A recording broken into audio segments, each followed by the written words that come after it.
آج کی حدیث پہلی 282 ہے، یعنی ریاض الصالحین میں اس کا نمبر 282 ہے، اور صحیح مسلم میں جو اس کا حوالہ ہے وہ اس وقت آپ کے سامنے اسکرین پہ نظر آ رہا ہے۔ یہ کتاب ہے صحیح مسلم، اور اس کا باب حضرت امام مسلم نے یہ باندھا ہے کہ دنیا کی بہترین متاع، یعنی دنیا کا بہترین مال، وہ ایک نیک بیوی ہوتی ہے۔ اور نیک بیوی یعنی صالح بیوی، اس سے کیا مراد ہوتا ہے؟ اور پچھلے سبق میں ہم نے یہ سیکھا تھا کہ اس کو بہترین مال یا بہترین متاع کیوں کہا گیا، اور پچھلی ریکارڈنگ جو تھی ہماری اس کا آخری سوال کا جواب یہی تھا۔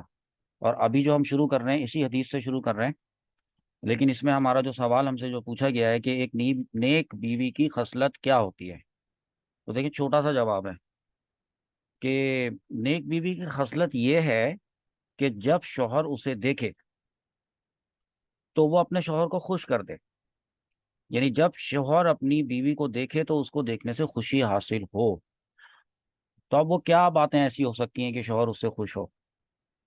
مثلاً یہ ہو سکتا ہے کہ جب وہ کوئی حکم دیتا ہے تو وہ اس کی اطاعت کرتی ہے، اس کی فرما برداری کرتی ہے۔ شوہر کی غیر موجودگی میں وہ شوہر کے مال کی حفاظت کرتی ہے، اور ساتھ میں وہ اپنی عزت کی بھی حفاظت کرتی ہے۔ اور جس طرح یہ جو نیک بیوی ہوتی ہے، کیونکہ یہ نیک ہوتی ہے نا، تو اس کو نیکی کا سارا پتہ ہوتا ہے، تو اس کی کو دیکھ دیکھ کر اور اس کی وجہ سے اس کا شوہر بھی نیک ہو سکتا ہے، ہو جاتا ہے بلکہ۔ تو اس کا مطلب یہ ہوا کہ وہ اس کی زندگی کو بھی بہتر کر سکتی ہے، اور جب ایک آدمی نیک ہو جائے گا تو وہ اس کی آخرت بھی بہتر بنا سکتی ہے۔ یہ نیک بیوی کی خصلت ہے۔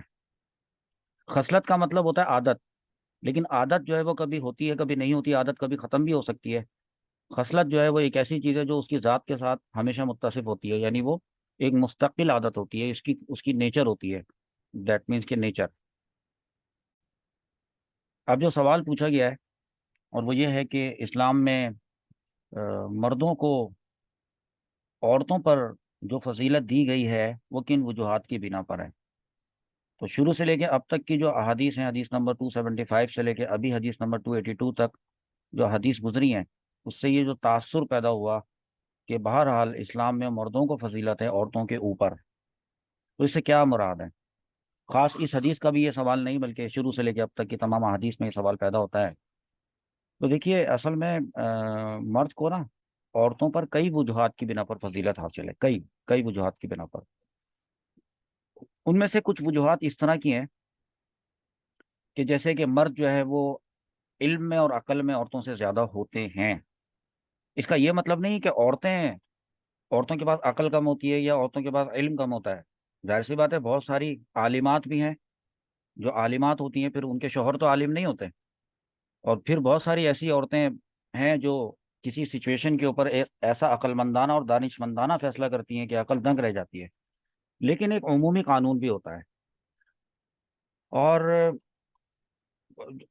پہلے ایک حدیث میں پڑھا کہ اجازت ہے مرد کو کہ وہ 4 وجوہات کی بنا پر اپنی بیوی کو مار سکتا ہے، ایک حد بتائی، اس کی حدود بتائیں، لیکن یہ کہیں نہیں ملتا کہ وہ عورت کیا اپنے بیوی شوہر کو مار سکتی ہے۔ تو اس سے دیکھیں فرق محسوس ہوتا ہے۔ اللہ تعالیٰ خالق ہے، اس نے تمام مخلوق کو پیدا کیا ہے، تو اس نے مرد کو بھی، مرد کی بھی تخلیق کی ہے، عورت کی بھی تخلیق کی ہے۔ تو خالق جانتا ہے کہ میں نے کس انداز میں تخلیق کی ہے، اور اسی حساب سے ذمہ داریاں لگائی ہیں۔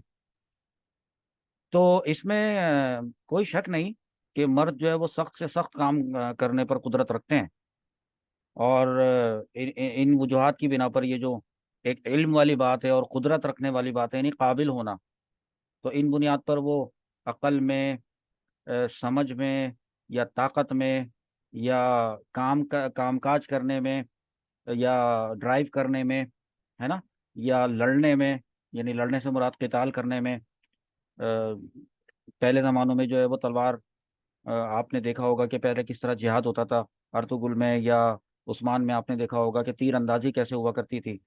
تو آپ دیکھیں گے کہ وہاں پر جو ہے وہ زیادہ تر مرد ہوتے ہیں جو لڑ رہے ہوتے ہیں، کبھی کبھار کسی اس میں آپ سین میں دیکھیں گے کہ ان کی خواتین بھی آتی ہیں لیکن کم ہوتی ہیں، پھر وہ آ کر بھی اپنے تیر اندازی کے جوہر دکھاتی ہیں۔ اب اگر کوئی یہ سمجھے کہ یہ مولانا صاحب تو یہ عثمان کی بات بتا رہے ہیں، یہ ارطغرل کی بات بتا رہے ہیں، تو یہ مولانا نہیں ہے، تو بھائی میں کب کہہ رہا ہوں کہ میں مولانا ہوں؟ بس میں تو آپ کو کام کی باتیں باتیں بتانے کے لیے آیا ہوں، تو سن لیں آپ۔ تو جہاد ہوتا ہوا اگر کسی نے دیکھنا ہے تو وہ وہاں جا کر دیکھے، ضرور دیکھے، اور اگر کتابوں سے پڑھنا ہے تو وہ کتابوں سے پڑھ لے۔ ہمیں یہ باتیں عثمان کی اور طغرل کی کیسے پتہ چلتی ہیں یہ ہم جانتے ہیں، ہمیں کون بتاتا ہے یہ ہمیں پتہ ہے۔ لیکن آپ یہ دیکھیے نا کہ کیا ایسا نہیں ہے کہ مرد جو ہے وہ پورے مہینے نماز پڑھتے ہیں لیکن عورت پورے مہینے نماز نہیں پڑھتی؟ کیا ایسا نہیں ہے کہ تمام انبیاء جو ہے مرد ہیں لیکن کوئی عورت نبی نہیں ہے، نبیہ؟ ایک نے جھوٹا دعویٰ کیا تھا تو اس کو منہ کی کھانی پڑی تھی۔ اسی طرح امامت کبریٰ آپ سب دیکھ لیں، جتنے بھی خلفائے راشدین ہیں، اسی طرح امامت میں اگر آپ مسجد کے امامت صغرا میں دیکھیں، اگر آپ مسجد کے جو امام ہوتے ہیں، جتنی بھی مسجدوں کے امام ہوتے ہیں، وہ سب مرد ہوتے ہیں۔ تو فضیلت تو آ رہی ہے، دیکھیں نا، فضیلت کا مطلب برتری ہے۔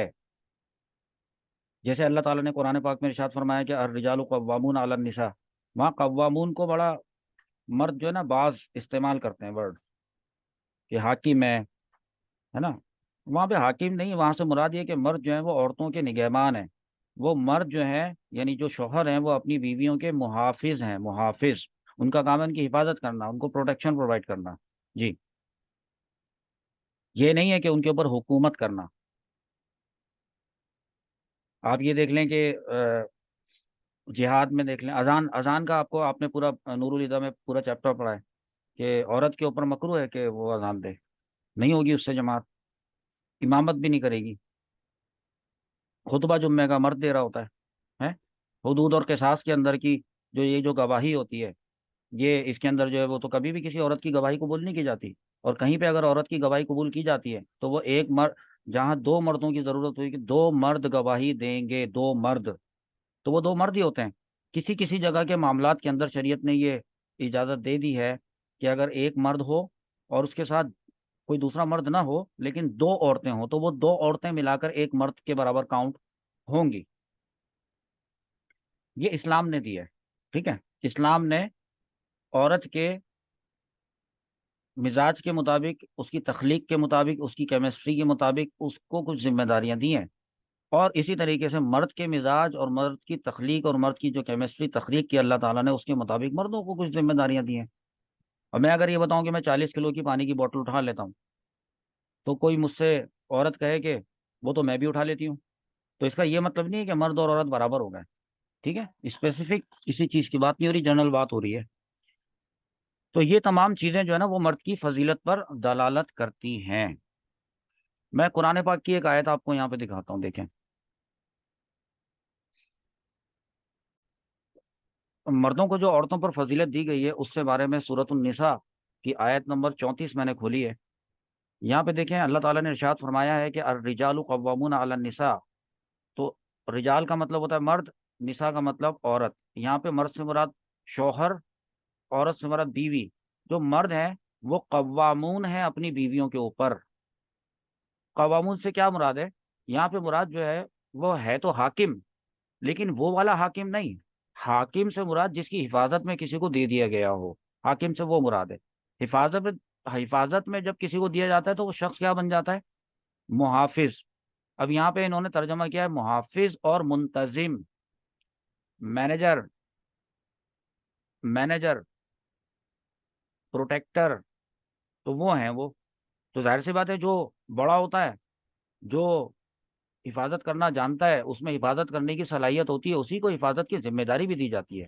اسی لیے اللہ تعالیٰ نے دراصل یہ رسپانسبلٹی دی ہے یہاں پر، الرجال قوامون علی النساء، کس وجہ سے دی ہے؟ بیما، اس وجہ سے کہ فضل اللہ، اللہ تعالیٰ نے فضیلت دی ان میں سے بعض کو بعض پر، بعضهم علی بعض، یعنی اس کا مطلب پہلے والے بعض کا مطلب شوہر، دوسرے والے بعض کا مطلب بیوی۔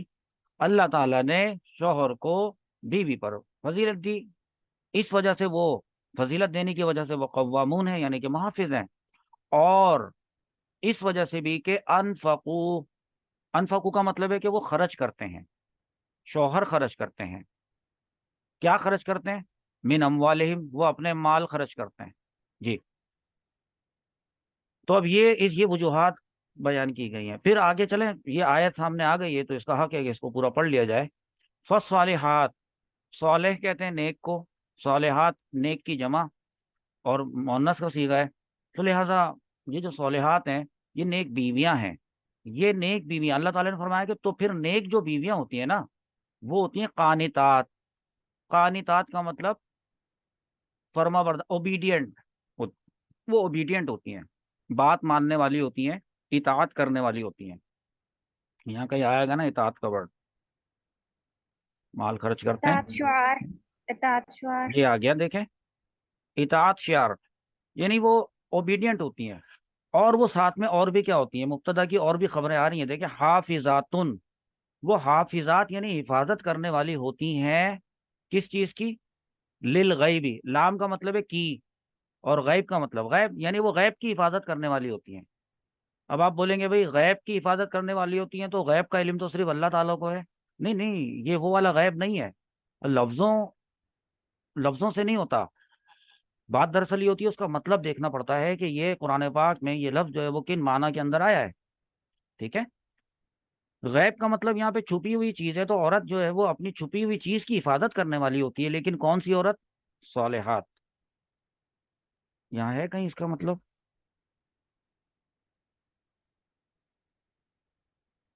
جی. شوروں کی عدم موجودگی میں، عدم کا مطلب ہوتا ہے غیر، غیر موجودگی میں اللہ کی حفاظت کے ساتھ. دیکھو حفاظت کرنے والی تو وہ ہوتی ہیں، اصل حفاظت کرنے والا تو اللہ تعالیٰ ہے. اللہ حفاظت کرے گا تو اس چیز کی حفاظت ہوگی. تو اللہ کی حفاظت کے وسیلے سے، مدد سے، اللہ کی حفاظت کے ساتھ وہ اپنی عزت کی جو ہے نا وہ حفاظت کرنے والی ہوتی ہیں. یہ آ گیا حافظات للغیبی کا مطلب بما حفظ اللہ، اس وجہ سے کہ اللہ نے حفاظت فرمائی. واللاتی، واللاتی، اور وہ عورتیں تخافونا جن کے بارے میں تمہیں خوف ہو نا کہ نشوزہ ہننا، کہ وہ سرکشی کریں گی یا نافرمانی کریں گی. تو یہ اس کے بعد جو فا آیا ہے تو فعزو ہننا، عزو، عزو یا عین سے نکلا، عین زو، واعظ نصیحت، اس سے آپ کو سمجھ میں آیا، عین اور زو سے. تو وہ اس کا مطلب ہے کہ تو پھر اگر وہ تمہیں خوف ہونا کہ وہ تمہاری نافرمانی کریں گی تو پھر تم کیا کرو. وہ اللہ تعالیٰ نے مرد کو یہاں پر اجازت دی ہے، یہ کوئی حکم نہیں دیا ہے. امر کا صیغہ جو ہے وہ 22 معنی میں آتا ہے قرآن پاک اور حدیث میں. امر کا مطلب یہ نہیں ہوتا کہ وہ حکم ہی لگ گیا، کبھی ڈانٹنے کے لیے آتا ہے، کبھی چیلنج دینے کے لیے آتا ہے. فَأْتُوا بِصُورَةٍ مِّن مِّثْلِهِ، لے آؤ کوئی اس کی کسی صورت کی مثل. اور پھر بتا دیا کہ نہیں ہرگز نہیں لا پاؤ گے. وہ لے آؤ کا مطلب یہ تھوڑی ہے کہ لے ہی آؤ، کہ حکم دے دیا ہو کہ اب جاؤ قرآن پاک جیسی قرآن پہ تمہیں شک ہو رہا ہے نا قرآن اللہ کا کلام نہیں ہے تو لے کر آؤ پھر. تو یہ ہے، نہ کہ یہ کہہ دیا کہ نہیں اب لاؤ حکم ہو گیا. وہ حکم تھوڑی ہے، ہاں. امر کا صیغہ تو ہے. تو اگر ایسا ہو کہ ہاں. وہ ان سے کسی فائل ہو نشوز، گئے. ریکارڈنگ مات ہو رہی ہے بیٹا، بجے منی خط تو. تو ان کو نصیحت کرو. اب دیکھیں یہاں پر ایک بات آئی ہے کہ نصیحت کرو. ہننا عورتوں کو کہتے ہیں کہ عورتوں کو اپنی بیویوں کو نصیحت کرو. تو یہاں پر نا واو آئے ہیں دو. ایک تو آیا ہے کہ فعیدو ہننا، دوسرا آیا ہے کہ وہجرو ہننا. دیکھیں، اور تیسرا یہ جو ایک واو آیا نا یہ والا واو، اور اس کے بعد ایک اور واو یہ والا آ رہا ہے وضربو ہننا. یہ وضربو نکلا ہے نا، یہ ضربا یضربو سے نکلا ہے. جب آپ لوگ عربی پڑھیں گے تو اس میں آپ کو پتہ چلے گا مارنا ہوتا ہے اس کا مطلب. تو اس کا مطلب یہ اگر کوئی یہ سمجھتا ہے کہ وہ یہ جو واو جو ہے وہ حرف عطف یہ والا واو ہے، اور وہ یہ کہتا ہے کہ بھائی اللہ تعالیٰ نے فا کر کے یہ بتا دیا کہ فا جزائیہ ہے تو پھر اس کے بعد ایک آدمی کو یہ حق حاصل ہو گیا ہے، بلکہ اس کو حکم دے دیا گیا ہے. اول تو بات حکم نہیں ہے یہاں پہ مراد، فعل امر سے. نشوزہ ہننا کے بعد اگر وہ نشوز کریں، نافرمانی کریں، سرکشی کریں، بدتمیزی کریں، بے حیائی کریں، تو تین کام کریں. ان کی تین کام کو کرنے کی اجازت دی ہے، حکم نہیں دیا ہے. ان کو سب سے پہلا کام یہ کریں کہ ان کو واض و نصیحت کر کے اس کو سمجھائیں، خود سمجھائیں، اس کے والدین کے ذریعے سے اس کو سمجھوائیں کہ یہ غلط کر رہی ہو. پھر اگر وہ نہ سمجھیں تو پھر یہ والا واو آتا ہے، ترتیب کے لیے آیا ہے، سیکوینس کے لیے آیا ہے. کہ پہلا والے کام سے اگر ناکامی ہو جاتی ہے، واض و نصیحت سے ناکامی ہوتی ہے، نہیں سمجھ میں آ رہا اس کے، تو پھر وہ جرو، اہ جرو ہننا. اب دیکھیں ہننا کتنی مرتبہ ہے، دیکھیں ایک ہننا اس میں، ایک ہننا اس میں، ایک ہننا اس میں، تین ہننا ہو گئے، یعنی تین احکامات ہو گئے۔ لیکن یہ تین احکامات سے مراد تین اجازتیں ہیں، اجازتیں۔ اجازت کا پچھلے سبق میں بتایا تھا کہ اجازت کا یہ مطلب نہیں ہوتا ہے کہ ایک کام کو کرنے کی اجازت مل گئی تو وہ آدمی کر ہی لے۔ ٹھیک ہے، نصیحت کرنا تو اس کا بنتا ہے، نصیحت کرے، اگر وہ نصیحت سے نہیں مانتی اور ساتھ رہنا گزارا مشکل ہو رہا ہے تو پھر وہ جو کام پہ وہ اڑ گئی ہے کہ وہ نہیں وہ کرے گی، میں تو جاؤں گی، میں تو یہ کروں گی، کوئی کچھ بھی کر لے، اس طرح کی کوئی ہٹ دھرمی کا مظاہرہ ہو چکا ہے، تو پھر اس سے ہجرت، دیکھیں نا، اس سے جدائی اختیار کرو۔ جدائی کا مطلب یہ ہے کہ اب جدائی کا بس بہت سارے مطلب ہیں، آپ کو پتا ہے، ہم بستری سے الگ کر دو اس کو، اپنا بستر الگ کر دو اس کو، الگ کر دو، الگ کر دو، بس اس کا مطلب یہ ہے۔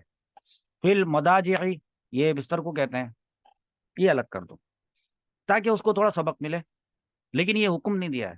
وَضْرِبُوهُنَّ، اب اگر کوئی کہے نا کہ بھائی اور ان کو نصیحت کرو اور ان سے دوری اختیار کر لو، جدائی اختیار کر لو، اور وَضْرِبُوهُنَّ، اور ان کو مارو، تو اس کا یہ مطلب نہیں ہے کہ یہ تینوں کام کرنے انسان کے مرد کے اوپر فرض ہو گئے ہیں، تینوں کام ایک ساتھ کرنا ہے۔ یہ واو، اس لیے ایک واو آپ کو نحو میں پڑھنا پڑے گا کہ ایک واو کی کتنی بڑی اہمیت ہے، کہ واو کتنے کتنے معنی میں استعمال ہوتا ہے، معانی میں واو۔ تو یہاں پر یہ تینوں کام ایک ساتھ کرنے کا شوہر کو نہ تو حکم دیا ہے، ہاں اجازت دی ہے، لیکن ایک ساتھ کرنے کے لیے دی، ون بائی ون کرنے کے لیے سیکوینس سے دی گئی ہے کہ ان سے ان کے بستر الگ کر دو، پھر بھی اگر نہیں مانتی، پھر بھی اگر نہیں مانتی تو پھر ان کو مارو۔ یہاں لکھا ہوگا دیکھیں مارنے کا۔ اب یہ کوئی نہ کہہ دے کہ او ہو ان کے مسلمانوں کے تو قرآن میں ان کے اللہ نے کہہ دیا ہے کہ آدمی کو چاہیے کہ وہ اپنی عورت کو مارے، ایسے تھوڑی ہے۔ تو بات کو سمجھیں، یہ کہاں سے شروع ہوئی ہے؟ فَاعِظُوهُنَّ، ان کو نصیحت کرو، دیکھیں، اور تمہیں جن عورتوں کی نافرمانی اور سرکشی کا اندیشہ ہو تو انہیں نصیحت کرو۔ اور اب بریکٹ میں دیکھیں کیا لکھا ہے، کیا لکھا ہے، اگر نہ سمجھیں نصیحت تمہاری تو انہیں خواب گاؤں میں خود سے علیحدہ کر دو۔ وہ کنڈیشنل ہے، یہ اگر نہ، if they don't obey you then you do this، ایسے تھوڑی اس کے ساتھ ملا کے تھوڑی، پھر بھی یہ ترکیب بھی اگر کام نہ آئے، اور اگر دیکھیں پھر اگر آ گیا، اگر پھر بھی اصلاح پذیر نہ ہو، یعنی پھر بھی نہ سدھریں، تو انہیں تادیباً ہلکا سا مارو۔ ہلکا سا کا مطلب یہ نہیں ہوتا کہ اس کو، ظاہر سے جب حد تک یہاں تک بات گزر چکی کہ مارنے کی نوبت آ گئی ہے تو تادیباً، اب دیکھیں تادیباً، تادیباً کے اندر اگر آپ شروع سے تا ہٹا دیں، آپ اس میں سے دیکھیں حروف منتخب کریں، یہ آپ حمزہ لے لیں، دال لے لیں، اور با، یعنی الف دال اور با، جو آپ لوگ اردو میں الف کہتے ہیں، الف دال اور با کیا بنتا ہے اس سے؟ ادب، الف دال با ادب، یعنی ادب سکھانے کے لیے ان کو مارو۔ جی، کافی تیسرے نمبر پہ آتی ہے۔ اور اگر پھر وہ تمہاری فرمانبردار ہو جائے تو پھر چھوڑ دو ان کو نہ مارو، ہاں، اور ان پہ مزید جو ہے وہ پیچھے ہی نہ پڑ جاؤ ان کو، ان کے اس بات پر کہ ان پہ ظلم ہی ظلم کرتے رہو۔ بہرحال اس آیت سے بھی یہ پتہ چلا کہ قوامون کا مطلب جو ہے وہ فضیلت ہے، وہ برتری ہے، نہ کہ حاکمیت ہے۔ ایک بات تو یہ ہو گئی کہ ٹھیک ہے، ان وجوہات کی بنا پر عورت کا اس کو محافظ بنا دیا گیا ہے۔ اب جو سوال قائم کیا گیا ہے اس کا تعلق ریاض الصالحین کی حدیث نمبر 283 یعنی 283 سے ہے، سوال نمبر 18 ہے، اور سوال یہ ہے کہ لعنت سے کیا مراد ہے؟ لعنت سے دیکھیں، پہلے حدیث کو سمجھ لیتے ہیں کہ لعنت کا ذکر اس حدیث میں کہاں پر آیا ہے، آپ نے لکھا ہوا بھی ہے، یہاں سے آپ دیکھیں باریک ہے، تھوڑا تھوڑا آپ اس کو زوم کر کے بڑا کر سکتے ہیں۔ اگر آپ ویڈیو کو یوٹیوب سے ڈاؤن لوڈ کرنا جانتے ہیں تو ایک شاید میرے خیال ہے کہ ویڈیو پلیئرس ایسے آتے ہیں کہ جب اس پہ ویڈیو پلے ہو رہی ہو تو وہ زوم کر کے بڑی کرنے کا آپشن دیتا ہے، پلے اٹ وغیرہ اس طرح کے کچھ آتے ہیں، اور زوم پر بھی شاید یہ بڑی ہو سکتی ہوگی، اور آئی ڈونٹ نو کہ یوٹیوب پہ کسی بھی اسکرین کو زوم کر کے بڑا کیا جا سکتا ہوگا تو آپ کر لیں۔ بہرحال حدیث یہ آپ سب کے پاس لکھی ہوئی بھی ہے کہ جب رسول اللہ صلی اللہ علیہ وسلم نے فرمایا جب مرد اپنی بیوی کو اپنے بستر پر بلائے اور وہ نہ آئے اور پھر وہ شوہر اس پر ناراضی کی حالت میں رات گزارے تو اس صبح تک، یعنی شوہر کے صبح کرنے تک یا عورت کے صبح کرنے تک، فرشتے اس عورت پر لعنت کرتے رہتے ہیں، لعنت۔ تو یہاں پر پوچھا گیا ہے کہ لعنت کیا ہوتی ہے. دیکھیں لعنت کا مطلب ہوتا ہے رحمت کا الٹ، یعنی رحمت سے دوری. یہ اس کا مطلب ہے، یعنی وہ اللہ کی رحمت سے محروم رہتی ہے. یہاں پر جو لعنت، اچھا وجہ وجہ کیا ہے اس کی؟ کیونکہ عورت پر دیکھیں نا، ہر نیک کام میں یا جائز کام میں، ناجائز کام میں نہیں، حرام کام میں نہیں، بلکہ نیک اور جائز کام میں اپنے شوہر کی فرما برداری کرنا وہ تو اس کے اوپر واجب ہے. اور اگر وہ ان جائز کاموں میں فرما برداری نہیں کرے گی تو پھر ایسی صورت میں فرشتے اس کے اوپر لعنت کریں گے. لعنت کا مطلب یہ نہیں ہے کہ وہ رات سے لعنت کرنا شروع کریں گے تو وہ صبح تک لعنت کرتے رہیں گے. یہ اس کا یہ مطلب نہیں ہے کہ یہ جیسے یہاں پہ لکھا ہے نا حتی تصبح، یہ جو لکھا ہے صبح، یہ مطلب اگر اس نے صبح کو بلایا تھا اور وہ نہیں گئی ہے، اس کے کسی ضروری کام سے بلایا تھا وہ نہیں گئی ہے، اپنی حاجت کے لیے بلایا تھا نہیں گئی، تو ظاہر سی بات ہے وہ صبح سے لعنت کرنا شروع کریں گے، رات تک کریں گے. یا جس بھی وقت یہاں پہ سمجھانے کے لیے یہ بات بتائی گئی ہے کہ لعنت بہت خطرناک چیز ہے. اللہ تعالیٰ کی جو لعنت ہے اور اس کا الٹ ہوتا ہے رحمت. تو رحمت اور لعنت میں کیا فرق ہے وہ آپ سمجھ لیں کہ اللہ تعالیٰ کی اگر کسی کے اوپر ایک رحمت نازل ہوتی ہے تو وہ اپنی پیدائش سے لے کے اپنی موت تک کے لیے، اس کے انسان کی پیدائش سے لے کے اس کی موت تک کے لیے وہ ایک رحمت کافی ہوتی ہے. اس کی موت کے بعد عالم برزخ تک کے لیے کافی ہوتی ہے، اس کے قیامت میں اٹھنے کے لیے کافی ہوتی ہے، اٹھ کر محشر کے اندر کھڑے ہونے میں کافی ہوتی ہے، حساب کتاب ہونے کے بعد وہ اپنی جنت میں چلا جائے. ایک رحمت کافی ہے کسی شخص کے لیے. اور حضور صلی اللہ تعالی علیہ وسلم نے فرمایا ہے کہ اگر کوئی شخص میرے لیے دعا کرے، یہ دعا کرے کہ اے اللہ، ہمارے پیارے نبی حضرت محمد صلی اللہ علیہ وسلم پر تو اپنی رحمت نازل فرما. اگر کوئی شخص یہ دعا کرے جس کا نام جو ہے وہ درود ہے، جیسے اعوذ باللہ من الشیطان الرجیم کا نام تعوذ ہے، اسی طریقے سے بسم اللہ الرحمن الرحیم کا نام تسمیہ ہے، اسی طرح اللہ لا الہ الا هو الحی القیوم لا تأخذہ سنۃ ولا نوم، یہ پوری جو آیت ایک چل رہی ہے اس کا نام آیت الکرسی ہے. اسی طرح لا الہ الا انت سبحانک انی کنت من الظالمین، اس کا نام اس کا نام کیا ہے؟ اس کا نام آیت کریمہ ہے. تو اسی طریقے سے بہت ساری ایسی دعائیں ہیں جن دعاؤں کا نام ہوتا ہے. ایک دعا ہوتی ہے جس میں ہم اپنے نبی کریم صلی اللہ تعالی علیہ وسلم کے لیے اللہ تعالیٰ سے کیا طلب کرتے ہیں؟ رحمت طلب کرتے ہیں. تو اگر ہم رحمت طلب کرتے ہیں تو اس دعا کا نام ہوتا ہے درود. اور اگر ہم اللہ تعالیٰ سے سلامتی طلب کرتے ہیں اپنے پیارے نبی کے لیے، اللہ کی سلامتی اور رحمت تو ہے ان پہ، تو ہم دراصل ان کے لیے جو طلب کر رہے ہیں وہ اس میں ہمارا اپنا کوئی فائدہ بتایا گیا ہے. اگر ہم سلامتی طلب کرتے ہیں تو اس دعا کا، یہ بھی ایک دعا ہے، سلامتی طلب کرتے ہیں اللہ کے پیارے نبی صلی اللہ علیہ وسلم کے لیے، اللہ ہی سے سلامتی طلب کرتے ہیں تو سلامتی طلب کرنے کو کہتے ہیں سلام. تو ایک دعا کا نام ہو گیا درود، دوسری دعا کا نام ہو گیا سلام، دونوں کو ملا کر کہتے ہیں درود و سلام. اے اللہ، ہمارے پیارے نبی حضرت محمد صلی اللہ علیہ وسلم پر رحمت نازل فرما. اس کو عربی میں بولیں گے اے اللہ، اللہم رحمت نازل فرما، صلی محمد پر، علی محمد صلی اللہ علیہ وسلم، یہ دعا ہو گئی.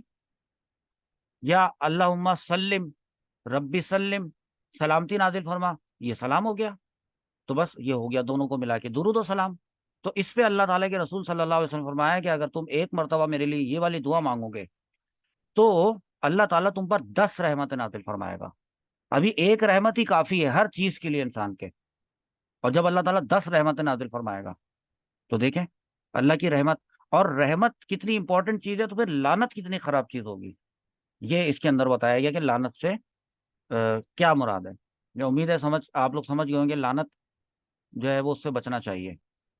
ریاض الصالحین کی اب حدیث نمبر 284 ہے، اور صحیح مسلم میں اس کا جو حوالہ ہے وہ 2370 ہے. یہ کتاب ہمارے پاس جو کھلی ہے اس کا نام ہے صحیح مسلم.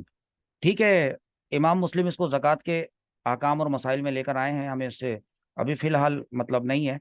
اور غلام کا اپنے مالک کے مال سے خرچ کرنا، اس بات سے بھی ہمیں مطلب نہیں ہے. لیکن ٹھیک ہے، اس میں کوئی غلام والی بات ہوتی ہوگی تو وہ لائے ہیں. لیکن ہمارا جو باب ہمیں امام نووی نے ریاض الصالحین میں، امام نووی رحمۃ اللہ تعالی علیہ نے وہ باندھا ہے، وہ وہ اصل میں عورتوں کے حقوق سے متعلق ہے. تو یہاں پر پھر ظاہر سی بات ہے جب عورتوں کے حقوق بیان کیے جائیں گے نا تو ان کے فرائض بھی بیان کیے جائیں گے کہ ان کو یہ چیزیں ملنے کا حق ہے، تو فلانا فلانا چیزوں کا ان کا بھی فرض بنتا ہے کہ وہ بھی کریں. اس میں جو سوال آپ لوگوں نے پوچھا ہے اور وہ یہ سوال ہے کہ سوال نمبر 19 ہے کہ بیوی اپنے شوہر کی اجازت کے بغیر کس کو گھر میں آنے نہ دے؟ کس کو؟ کس کو نہ آنے دے؟ کیا اس میں ماں باپ اور بہن بھائی بھی شامل ہیں؟ تو سوال کا مختصر جواب یہ ہے، مختصر جواب، کہ شوہر جس کو پسند نہیں کرتا اس کو نہ آنے دے۔ بیوی کو چاہیے کہ اپنے شوہر کی اجازت کے بغیر کسی بھی مرد کو، کسی بھی عورت کو، کسی بھی بچے کو، کسی کو بھی گھر میں نہ آنے دے، ایسے شخص کو جس کا آنا اس کے شوہر کو پسند نہ ہو۔ اس میں ماں باپ بھی شامل ہے، بہن بھائی بھی شامل ہیں۔ لیکن ایک معاملہ ہے، اور وہ یہ ہے کہ اللہ تعالیٰ نے اور اللہ کے رسول نے ایک چیز فرض قرار دی ہے، صلہ رحمی۔ صلہ رحمی، اپنے رشتہ داروں سے صلہ رحمی کرنا، اپنے رشتہ داروں سے تعلقات جوڑ کے رکھنا، اور اسی کا الٹ ہوتا ہے قطع، قاف طا اور عین، توڑنا۔ تو توڑنے کو تو حرام قرار دیا ہے اور جوڑنے کا حکم دیا ہے۔ تو ایسی صورت میں اب شادی ہو کے آئی ہے، ٹھیک ہے، زیادہ ہی اس کو اگر ترم خانی چڑھ گئی ہے اس کے دماغ پہ، اس کے شوہر کو، اور وہ زیادہ ہی اس کو جو ہے وہ وہی ماں باپ ہیں جن کے آگے بھیک مانگ کے بیٹھتا تھا اور رشتہ طلب کرتا تھا اور بڑا سیدھا بنا رہتا تھا، جبکہ شادی نہیں ہوئی تھی اور رشتے کی بات چل رہی تھی، تو وہیں جا کر بیٹھا کرتا تھا اور ناشتے کیا کرتا تھا۔ اور اس کے بعد جب وہ راضی ہو گئے اور رشتہ ہو گیا اور شادی ہو گئی ہے، تو اس کے بعد جو ہے وہ اب اس کا دماغ جو ہے وہ اپنے ٹھکانے پر نہیں ہے، بلکہ وہ اب بتا رہا ہے کہ میں جانتا ہوں علم، مجھے اپنے رائٹس معلوم ہے اور میرا حق ہے کہ میں تم کو روک سکوں۔ تو یہ تو ظلم ہے نا۔ دیکھیں، کسی چیز کو اگر اجازت دے دی ہے، اگر اجازت دے دی ہے تو اس کا مطلب یہ نہیں ہے کہ اس پہ عمل بھی کیا جائے۔ ایسے تو بیوی کو بھی بہت ساری چیزوں کی اجازت ہے، پھر وہ بھی اپنی اجازت والی چیزوں کو اختیار کرنا شروع کرے۔ سمجھنے کی بات یہ ہے کہ وہ صلہ رحمی کدھر جائے گی؟ ٹھیک ہے، ہاں منع کر دیا، میں نہیں آنے دوں گی، ٹھیک ہے نہیں آنے دوں گی، نہیں آئیں گے۔ اب بتائیں کہ پھر صلہ رحمی کدھر جائے گی؟ کیونکہ عورت پر صرف اور صرف ان چیزوں کے حکم کو ماننا ضروری ہے جو اس کو معصیت کے اوپر نہ لے جائیں۔ اللہ تعالیٰ کی معصیت، اللہ کے رسول کی معصیت نافرمانی کو کہتے ہیں۔ یہ نہ کہے وہ چلو ٹھیک ہے نفلی روزہ رکھنے سے منع کر رہا ہے، ٹھیک ہے نفلی روزہ نہ رکھو، رکھو گی تو کچھ نہیں قبول ہونے والا، منع کر دیا نا اس نے، چاہے جس بھی وجہ سے منع کیا تھا۔ لیکن فرض روزہ رکھنے سے کیا وہ منع کر سکتا ہے؟ نہیں کر سکتا۔ اگر وہ منع کرے اور آپ نے فرض روزہ پھر بھی آپ رکھیں گی، رکھنا پڑے گا، اور نہیں رکھیں گی تو اللہ تعالیٰ کے یہاں جواب دے ہوں گی۔ ہاں، تو پھر ماں باپ سے ملنے کی کیا صورت ہے؟ آنے نہیں دے رہا ہے۔ تو اس صورت میں سب سے پہلے تو مجھے بتائیے کہ شریعت میں اس کا کیا حکم ہے اور فتویٰ کس بات پر ہے؟ جی بتائیے، ماں باپ سے ملنے کے متعلق سوال کیا قائم کیا ہے اور اس کا جواب کیا ہے؟ جی جی سر، کیا شوہر اپنی بیوی کو اس کے والدین سے ملنے سے روک سکتا ہے؟ اگر شوہر ماں باپ کے پاس جانے سے منع کرتا ہے تو شریعت مطہرہ نے عورت کو یہ اجازت دی ہے کہ وہ شوہر کی اجازت کے بغیر اپنے والدین کے ہاں ہفتہ میں ایک بار صبح سے لے کر شام تک کے لیے جا سکتی ہے، مگر رات میں بغیر اجازت شوہر وہاں نہیں رہ سکتی۔ رات کو بہرحال شوہر کے ہاں واپس آنا ضروری ہوگا۔ ٹھیک اب ہے، دوسرا سوال اسی میں تھا ابھی یہ سر، بھی وہ تو بھی پتا کرنا ہے نا کہ یہ تو ماں باپ ہیں بھائی، جی سر۔ ان سے ملنے سے نہیں روک سکتا۔ ہاں چلیں، کیا لیکن وہ ایک کیا لمٹ ہے اس کی، بتا دیے۔ اب یہ کہ بہن بھائی بھی تو ہوتے ہیں نا، کیا شوہر جی سر۔ عورت کی اگر شادی کر دی ہے تو اس کا مطلب یہ ہے کہ وہ سارے رشتے ناطے توڑ دے اپنے ہیں؟ وہ اپنے والدین سے بھی اس کو روک رہا ہے، وہ اپنے وہ بہن بھائیوں سے بھی روک رہا ہے، تو یہ تو وہ بہن بھائی جو ہے اس کو یاد کر کے تڑپیں گے، وہ ان کو یاد کر کے روئے گی، تڑپے گی، تو وہ اپنے شوہر کو خوش کیسے کرے گی؟ اور وہ پھر بعد میں بولے گا کہ نیک خصلت بیوی تو وہ ہوتی ہے کہ شوہر اس کو دیکھے تو اس کے دل میں خوشی داخل ہو اور وہ اس کو خوش کر دے۔ تم تو ایسی منہ بسورتی ہوئی تم ادھر سے ادھر پڑی رہتی ہے، اور تمہارا تو چہرے پہ جو ہے وہ، او بھائی تم نے اس کے ساتھ حال کیا کیا ہوا ہے؟ تم بھائی یہ تو دیکھ لو اس کا، تم نے اس کو اس کے ان بہن بھائیوں سے جدا جن کے ساتھ وہ کھیل کودتے اور پڑھتے لکھتے اور ساتھ رہ کے وہ بڑی ہوئی، اتنی لمبی اس نے وہاں سے زندگی گزاری ہے، اور اس کے بعد وہ اب تمہارے پاس آ گئی ہے، تو اب تم سمجھ رہے ہو کہ واقعی وہ کوئی قیدی ہے؟ وہ قیدی نہیں ہے، بلکہ اس کے لیے علماء کرام نے، فقہا نے حضور صلی اللہ تعالیٰ علیہ وآلہ وسلم کی تعلیمات کی روشنی میں کیا فتویٰ دیا ہے؟ جی بتائیے بہن بھائیوں کے حوالے سے۔ جی سر، کیا بیوی شوہر کی اجازت کے بغیر اپنے بہن بھائیوں سے مل سکتی ہے؟ بیوی کو شریعت نے صلہ رحمی کا جو حکم دیا ہے، اس کے تحت وہ سال میں ایک مرتبہ اپنے بہن بھائی، چچا، ماموں، خالہ، پھپھی سے ملاقات کے لیے جا سکتی ہے۔ شوہر کو اگر صلہ رحمی کا مطلب نہیں معلوم ہو تو اس پر فرض ہے کہ سیکھے اور اپنی حدود کو پہچانے۔ جی، وہ اپنی حدود کو پہچانے اور صلہ رحمی کا مطلب سیکھے، علم سیکھے، تاکہ اس کو پتہ چلے، تاکہ وہ پھر یہ نہ بولے کہ یہ اب دیکھو کتنی اس کو ریلیکسیشن دے دی کہ پورے سال بھر میں ایک مرتبہ جانے کی اجازت دے رہی ہے اس کو شریعت اور فقہائے اسلام۔ حالانکہ چاہیے تو یہ ہے کہ وہ خود لے کے جائے، ہاں، خود لے کے جانا اس پہ فرض نہیں ہے، لیکن چاہیے یہ ہے کہ وہ خود لے کے جائے، محبت ورنہ کیسے پیدا ہوگی؟ محبت نہیں ہوگی تو پھر فائدہ شادی کرنے کا؟ نہ کرتے، ایسے ہی رہتے رہتے، تم بھی صحیح رہ رہے تھے، شادی سے پہلے جاب کرتے تھے، آتے تھے اپنی امی کے ہاتھ پہ ہر پیسہ رکھ دیتے تھے سارا، وہ زیادہ صحیح تھا۔ اب تم نے شادی کر لی ہے، شادی کرنے سے پہلے شادی کے احکامات، مسائل، صلہ رحمی، قطع رحمی، یہ کچھ بھی سیکھا نہیں ہے۔ اس کے بعد اب تم سمجھ رہے ہو کہ تمہیں بہت بڑا جو ہے وہ بابا وہ بنا دیا گیا ہے، اور تمہارے آفس کے اندر اگر تمہارے اپنے باس کے سامنے آواز نہیں نکلتی ہے، محلے کے اندر اگر کوئی آدمی جو ہے وہ تمہارے پر چڑھائی کر دے تو تمہاری جو ہے نا وہ بھیگی بلی تم بن جاتے ہو، اور گھر میں آ کے سارے جو ہے نا تمہیں شریعت یاد آ جاتی ہے، اور اس کے بعد پھر تم پابندیاں لگانا شروع کر دیتے ہو کہ یہاں نہیں جائے گی، وہاں نہیں جائے گی، ایسے ایسے۔ جی، یہ تھا سوال کا جواب۔ اب جو حدیث ہے وہ ریاض الصالحین کی حدیث نمبر 284 یعنی 284 ہے، جس کا مطلب یہ ہے کہ شوہر کسی کام سے بلائے تو فوراً چلی آئے۔ اس کا مطلب ہے فوراً، اس میں امپورٹنٹ بات ہے فوراً، فوراً چلی آئے، ٹھیک ہے۔ اور حوالہ اس کا سنن ترمذی کا ہے۔ سنن ترمذی میں امام ترمذی اس کو لائے حدیث نمبر 1160 1160۔ آپ کے سامنے اسکرین پر ایک چھوٹا چھوٹا نظر آ رہا ہے، اس کو زوم کر کے بڑا کر لیں۔ رسول اللہ صلی اللہ تعالی علیہ وسلم نے فرمایا ہے، جب آدمی اپنی بیوی کو اپنی خواہش پوری کرنے کے لیے بلائے تو اسے فوراً آنا چاہیے، اگرچہ کہ وہ تندور پر ہو۔ سوال آپ لوگوں نے اس میں یہ پوچھا ہے کہ اس حدیث میں تندور کے ذکر کرنے کی وجہ کیا ہے؟ تندور کے ذکر کی کیا بات ہے؟ کیوں کیا تندور ہی کا کیوں کیا؟ عورت تو بہت سارے امپورٹنٹ کام ہوتے ہیں جو وہ کر رہی ہوتی ہے۔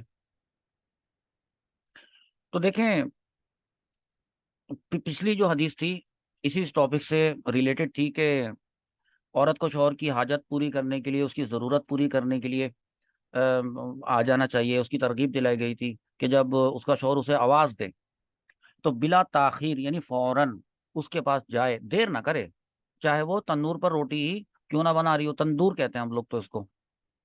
اب تندور پر روٹی بناتے وقت کا ذکر اس لیے کیا ہے کہ بات دراصل یہ ہے کہ تندور پر روٹی پکانے وہ یہ والا جو کام ہے وہ ایک اس طرح کا کام ہے کہ جس کو کرتے وقت عورت کسی اور کام کی طرف متوجہ نہیں ہو سکتی، بڑے انہماک سے کرنے والا کام ہوتا ہے۔ جی، وہ اس وقت تک وہاں سے اپنا دماغ نہیں ہٹا سکتی جب تک کہ روٹی پکانے سے فارغ نہ ہو جائے۔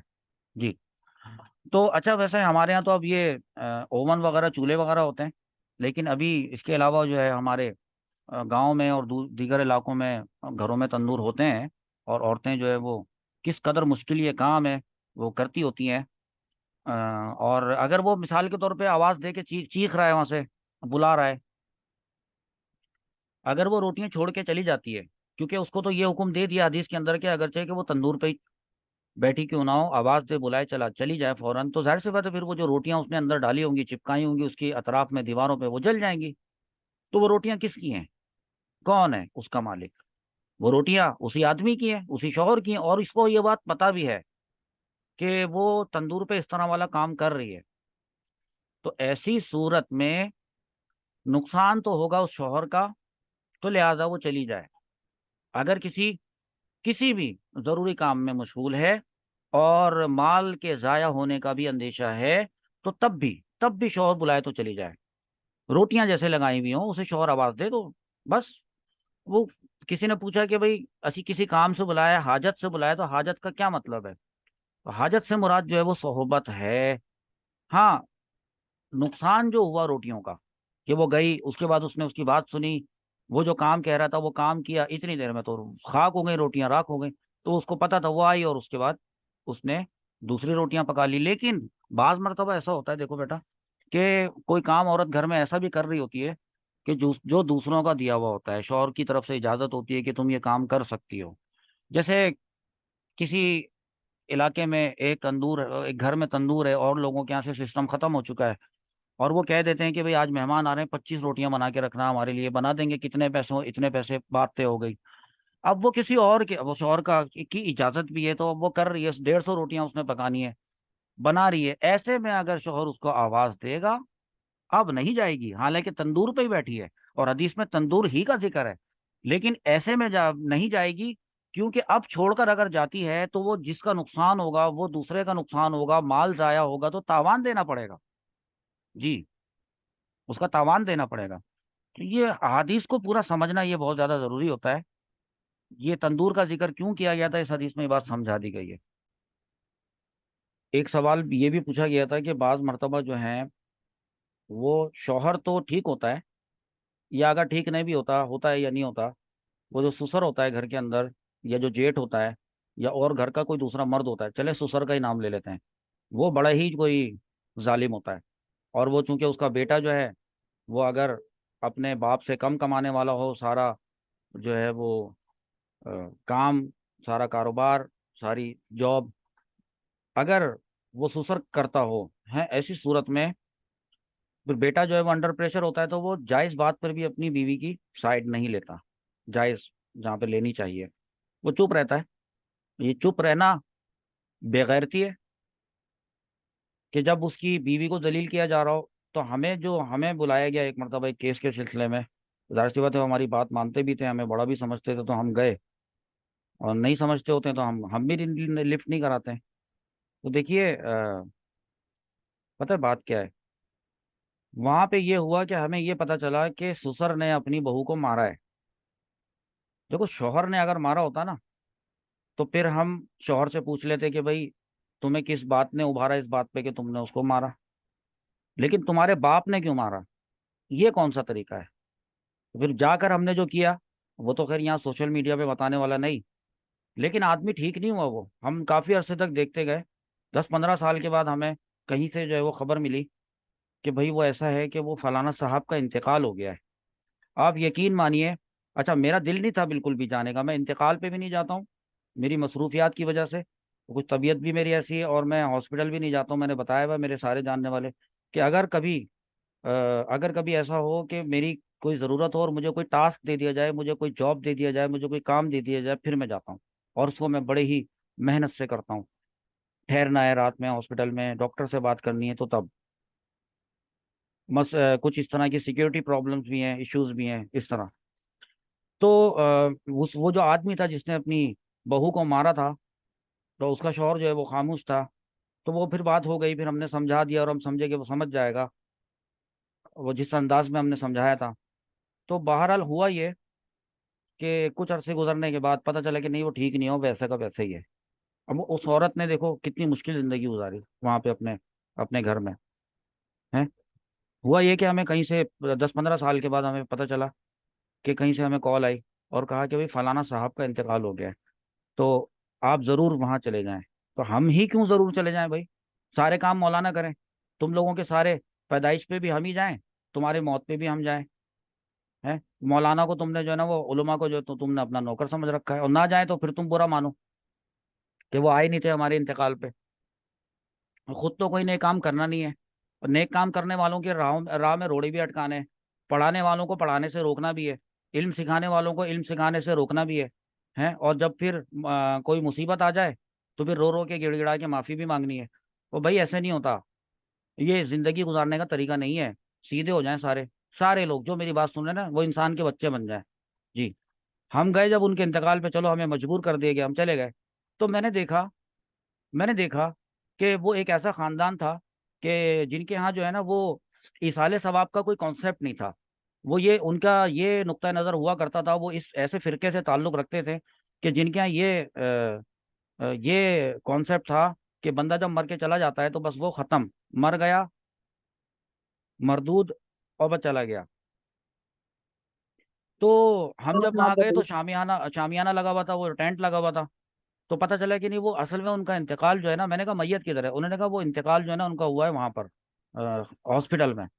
اور اب وہ ان کی جو ڈیڈ باڈی ہے نا اس کو وہاں سے لایا جا رہا ہے ہاسپٹل سے. ابھی تھوڑی دیر آپ انتظار کر لیں. تو ہم انتظار کر رہے تھے اور سارے خاندان والے وہاں جمع ہوئے تھے. تو ہمیں بھی بٹھا دیا گیا کہ آپ یہاں بیٹھے ہیں، صوفہ رکھا گیا ہمارے لیے لا کے بٹھایا گیا. ہم بیٹھ گئے. تو ہم تو بھائی وہ ہیں کہ ہم تو اصالے ثواب کریں گے. ہم نے بیرون ملک مقیم ان کے جو بیٹے تھے، تو ہم نے ان سے ویسے ہی تنزن ان سے پوچھا کہ کیا ہم یہاں بیٹھے ہیں انتظار کر رہے. اور پھر بعد میں ان کی میت آ بھی گئی اور پھر ظاہر سی بات ہے کافی ٹائم لگ رہا تھا. تو ہم نے ان سے پوچھا واٹس ایپ کے اوپر کہ کیا میں ان کو کچھ اصالے ثواب کر دوں. اور ساتھ میں نے لکھا کہ کیونکہ آپ کے نزدیک اصالے ثواب کرنا حرام ہے یا ناجائز ہے یا اس کی کوئی حیثیت نہیں ہے، تو میں نے سوچا کہ کہیں ایسا نہ ہو کہ آپ برا مان جائیں کہ ہم نے آپ کے مردہ والد کو جو ہے وہ اصالے ثواب کر دیا، تو اس بات پہ آپ کہیں برا مان جائیں. تو ان کا بڑا بڑا واضح میسج آیا کہ نہیں نہیں جی ضرور کریں. اچھا، تو اپنے باپ کا انتقال ہوگا تو اصالے ثواب ضرور کریں، ٹھیک ہے. اور ساری زندگی جو ہے وہ اصالے ثواب سے تو منع کرتا رہا، لوگوں کو منع کرتا رہا کہ یہ کچھ نہیں ہوتا. اور خود کا باپ کا انتقال ہو گیا تو اب مولانا کو کہہ رہا ہے کہ نہیں پلیز پلیز اصالے ثواب کریں. اچھا بھائی کر دیا.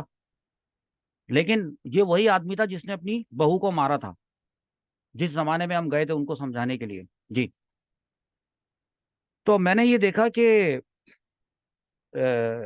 وہ جو ڈولا ہوتا ہے جس کے اندر وہ لاش پڑی ہوتی ہے، اس کو انہوں نے وہاں رکھا شامیانے میں.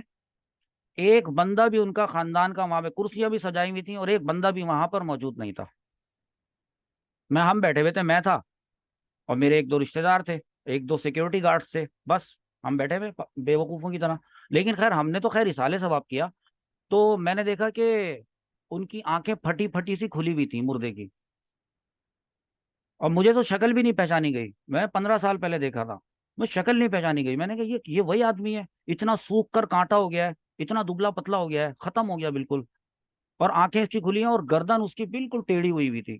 نہ ٹیڑھی سے مراد یہ کہ یوں اونچی ہوئی ہوئی تھی، جیسے کوئی شخص بغیر تکیہ کے لیٹے تو اس کی کیسے گردن ہوگی. میں نے ان کی گردن کو سیدھا کیا، ان کے جو کفن تھا اس سے لپیٹ کے گولا بنا کے ان کے سر کے نیچے رکھا. اور ان کی آنکھیں کھلی ہوئی تھیں. تو ان کی آنکھیں جب میں بند کرنے لگا نا، تو ایک آدمی آیا کہہ رہے نہیں نہیں نہیں نہیں آپ رہنے دیں، آپ ہاتھ مت لگائیں، آپ رہنے دیں. یہ نا اصل میں کافی دیر پہلے ان کا انتقال ہوا ہے. اور ڈاکٹرز نے بھی بڑی کوشش کر لی کہ ان کی آنکھیں بند ہو جائیں، لیکن ان سے بھی نہ بند ہوئی. تو ہم نے بھی چھوڑ ہی دیا. میں نے کہا آپ جا کے اپنی جگہ پر بیٹھیے. اور اس کے بعد پھر میں نے ایک ہاتھ رکھا ہے ان کے ماتھے پر اور سہلاتے ہوئے میں آنکھوں سے نیچے لے کر آیا ہوں. آنکھیں بند ہو گئی، ان کی بند ہو گئی، سکون میں ہو گئی. دل تو نہیں چاہ رہا تھا کرنے کا، لیکن خیر کوئی بات نہیں. مردہ جو ہے وہ میت ہے، چلا گیا ہے. اب اس نے جو کچھ ظلم کیا تھا وہ بھگتے گا ضرور. جی. ہم نے تو اپنا فرض ادا کیا. پھر آپ نے دیکھا ہوگا کہ کوئی بندہ جو ہے جب وہ لیٹا ہوا ہوتا ہے، زندہ آدمی کی بات کر رہا ہوں، وہ جب لیٹا ہوا ہوتا ہے تو اگر وہ اپنی ٹانگیں سمیٹ لے، جیسے آپ سے نہیں کہتے کہ اگر آپ نے قرآن پڑھنا ہے لیٹ کے تو آپ اپنی ٹانگیں سمیٹ لیا کریں، ادب سے سمیٹ لیا کریں. تو انہوں نے نا اپنی ٹانگیں سمیٹی ہوئی تھی. تو مجھے نا ایک ان کی یعنی ان کی لمبائی کم لگ رہی تھی مردے کی. میں نے کہا اتنا چھوٹا سا مردہ کیسے ہو سکتا ہے. تو میں نے دیکھا ایک جگہ کونے نکلے ہوئے ہیں. میں نے ہاتھ لگایا تو وہ ان کے گھٹنے تھے. میں نے پکڑ کے ان کو سیدھا کرنے کی کوشش کی کہ سیدھی ہو جائے، تو وہ نہ ہوئی. تو کسی نے بتایا کہ جب ان کا انتقال ہوا تھا نا، تو انتقال کے وقت جب یہ تھوڑا سا تھرتھری ان کے جسم میں آئی تھی، تو انہوں نے نا اپنی ٹانگیں سمیٹ لی تھی، ہاتھ بھی سمیٹ لیے تھے. بس اس کے بعد سے ان کی ٹانگیں مڑی ہوئی ہیں. میں نے بڑی کوشش کی، اچھا نہیں ہے اس طرح سے زور لگانا، تو اچھا نہیں ہے، لیکن میں نے اپنے طور پہ یہ محسوس کر لیا کہ یہ ٹانگیں سیدھی نہیں ہوں گی. اور اس کے بعد جب ان کو باہر نماز جنازہ کے بعد جب ان کو قبر میں لٹایا گیا، تو وہاں پر جو لوگ تھے نا، ان کا بس نہیں چل رہا تھا خدا کی قسم کہ وہ پھینک کے باہر آ جائیں، بھاگ لیں وہاں سے. جی. ایک تو قبر اتنی پتلی، اور قبر بھی وی شیپ، وی یعنی ایک طرف سے پتلی، جگہ ہی نہیں مل رہی تھی قبرستان میں، نہیں مل رہی تھی جگہ، جیسے تیسے جس قبرستان میں جگہ ملی، جس جگہ ملی دو قبروں کے بیچ میں گھسا کے، اور اس نے جو ہے نا وہ ایک یعنی قبر میں دو بندے اترتے ہیں، ٹھیک ہے، ایک بندہ اس طرف اس کونے پہ اترتا ہے، ایک آدمی اس کونے پہ اترتا ہے، پھر مردے کو پکڑ کے نیچے لٹاتے ہیں. تو ایک آدمی تو اتر گیا چوڑے والے حصے کی طرف، پتلے والے کے حصے کی طرف جو اترا وہ بےچارا پھنس گیا ادھر، پہلے تو اس کو باہر نکالو. اب وہ لوگ بہت پریشان ہو رہے تھے کہ کسی، اور ہم دیکھ رہے تھے، اب ہم وہاں پہ نہ فاتحہ پڑھ سکتے تھے اور نہ ہم وہاں پہ اس مردے کے کی کوئی مدد کر سکتے تھے، ہمیں اختیار ہی نہیں تھا اس کی مدد کرنے کا، گویا کہ قدرت نے ہمیں مدد کرنے سے ہی روک دیا تھا.